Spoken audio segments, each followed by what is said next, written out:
کلوا من الطیبات واعملوا صالحا۔ وقال، اور ایک دوسری آیت بھی آپ نے کوٹ کی، یہ سورہ بقرہ کی آیت نمبر 172 ہے، یا ایھا الذین آمنوا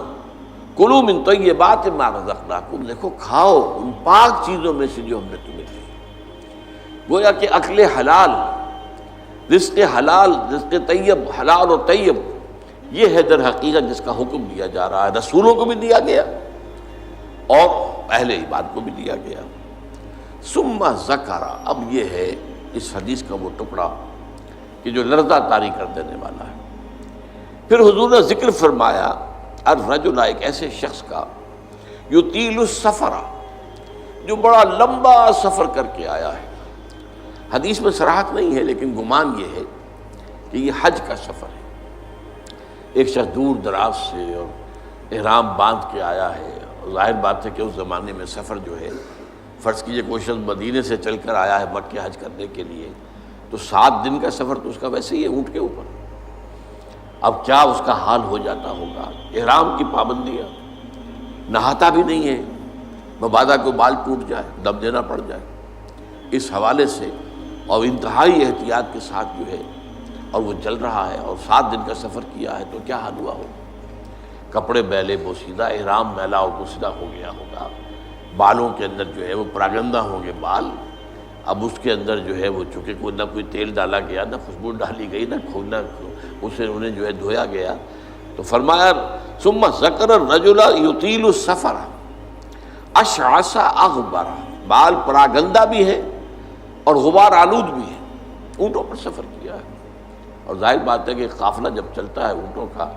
تو اگلا اونٹ جو ہے وہ جو خاک اڑاتا ہے وہ پچھلے اونٹ کی سواری کے اوپر آئے گی لازمت۔ گھوڑے جب دوڑتے ہیں تو ان کے سموں سے دوڑنے والی خاک ہے وہ ظاہر بات ہے کہاں جاتی ہے، سواروں پر بھی آتی ہے۔ یمد یدیہ الی السماء، وہ اپنے دونوں ہاتھ اٹھاتا ہے آسمان کی طرف، یا رب یا رب، اے میرے پروردگار، اے میرے پروردگار۔ اب اس میں میرے سامنے جو نقشہ آتا ہے وہ تو جبل رحمت، اب وہاں پہنچنے کے لیے لوگ بڑی محنتیں کرتے ہیں، یہ کہ وہ چھوٹی سی پہاڑی ہے اس پر جانے کے لیے، اور وہ کہیں سب سے اونچی چوٹی پر پہنچ کر کوئی شخص ہاتھ اٹھا کر کھڑا ہے، یمد یدیہ الی السماء یا رب یا رب، یا فرض کیجئے کہ وہ بیت الحرام میں ہے، مسجد حرام میں ہے، خاص خانہ کعبہ کے سامنے پکار رہا ہے اللہ، وَمَطْعَمُهُ حَرَامٌ، حال یہ ہے کہ جو اس کا کھایا ہوا ہے پیٹ میں وہ حرام ہے، وَمَشْرَبُهُ حَرَامٌ، اور جو اس کا پیا ہوا ہے وہ بھی حرام ہے، وَمَلْبَسُهُ حَرَامٌ، اور جو اس کا لباس ہے احرام، بہت قیمتی تولیوں کا وہ جو احرام ہے وہ بھی حرام کی کمائی سے آیا۔ وَغُذِیَ بِالْحَرَامِ، یہ سب سے آخری ٹکڑا سب سے اہم ہے، حرام کے ذریعے ہی غذا پائی ہے اس نے، اس کا تن و توش جو بنا ہوا ہے وہ حرام کی غذا سے بنا ہوا ہے۔ فَأَنَّىٰ يُسْتَجَابُ لِذَٰلِکَ، تو اس شخص کی دعا کیسے قبول ہے؟ قبولیت دعا کے اندر سب سے بڑی رکاوٹ اکل حرام، آپ دعا کرتے رہے اللہ سنے گا ہی نہیں۔ انا یستجاب، کہاں سے، کیسے قبول کیسے ہو؟ وہ تو تم خود اپنی اس دعا کے راستے میں سب سے بڑی رکاوٹ ہو۔ تم اپنی آمدنی کا جائزہ لو، غور کرو، اس میں کمائی کے اندر کوئی حرام تو شامل نہیں ہے، کوئی ناجائز طریقہ تو شامل نہیں ہے،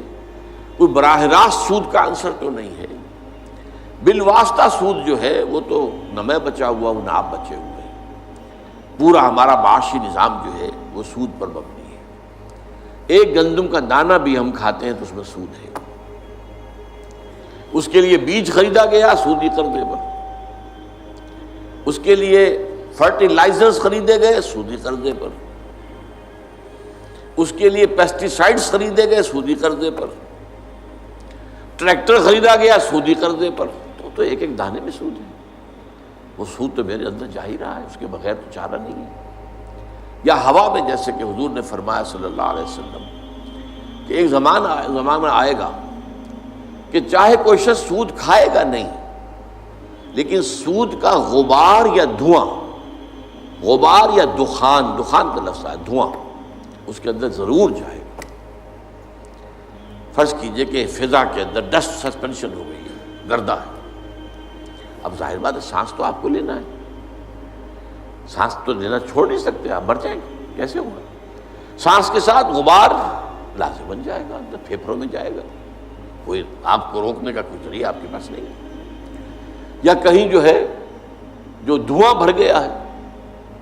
فرض کی جیسے آگ لگتی ہے بڑی اونچے ہوٹلوں کے اندر، 14ویں منزل کے اوپر جو ہے آگ لگی ہے، کمروں کے اندر دھواں بھر گیا، کہاں جائے لوگ؟ 14ویں منزل سے چھلانگ لگائیں تو ویسے ختم، ہڈیاں جو ہے اس کا چورا ہو جائے گا۔ بہرحال جو بھی شکل جو بیتتی ہے، تو سانس تو لینے پر مجبور ہے، جب تک بھی سانس آئے تو دھواں اندر جائے گا۔ یہ دور وہ ہے کہ جس کی فضا میں سود موجود ہے، اور وہ فضا کے اندر جو سود ہے وہ ہم سانس لے رہے ہیں تو ہمارے اندر جا رہا ہے۔ اس پہلو سے بالواسطہ انڈائریکٹ سود سے تو آج کوئی بھی بچا ہوا نہیں، البتہ ڈائریکٹ سود جو ہے وہ تو ظاہر بات ہے کہ آپ کی مرضی سے ہے، آپ نے سودی قرضہ لیا ہے اپنا کاروبار بڑھانے کے لیے، بھائی جتنی پونجی تمہارے پاس ہے اس سے کاروبار کرو، اگر بہت تھوڑی پونجی ہے تو سر پر اٹھاؤ کوئی ٹوکری پھل کی اور بیچو، اگر اس سے زیادہ ہو جائے تو چلو وہ ریڑھی لے لو، اس سے زیادہ ہو جائے کھوکا بنا لو، اس سے زیادہ ہو جائے دکان بنا لو، اس سے زیادہ ہو جائے ایکسپورٹ امپورٹ کرو، لیکن رہو اپنی چادر کے اندر جو تمہاری اپنی پونجی ہے۔ بینک سے قرض لے کر اپنا کاروبار پھیلانا یہ تو تمہارا اپنا انٹینشنل، تمہارے اپنے چوائس کا فیل ہے، اس پر تم پکڑے جاؤ۔ مکان ہے، بڑی عالیشان کوٹھی بنانی ہے، عالیشان محل بنانا ہے، قرض لیا، زندگی گزارنے کے لیے چھت میسر ہو سر کے اوپر گزارا کے قابل جو ہے سکونت آپ کے پاس ہو تو بہت ہے۔ ہمیشہ تو نہیں رہنا تم یہاں، ایک وقت آئے گا کہ چاہے وہ محل ہو، چاہے وہ ڈیفنس کا جو بنگلہ ہو کئی کروڑ کا جو ہے، نکلنا تو پڑے گا، جانا تو پڑے گا قبر کے اندر۔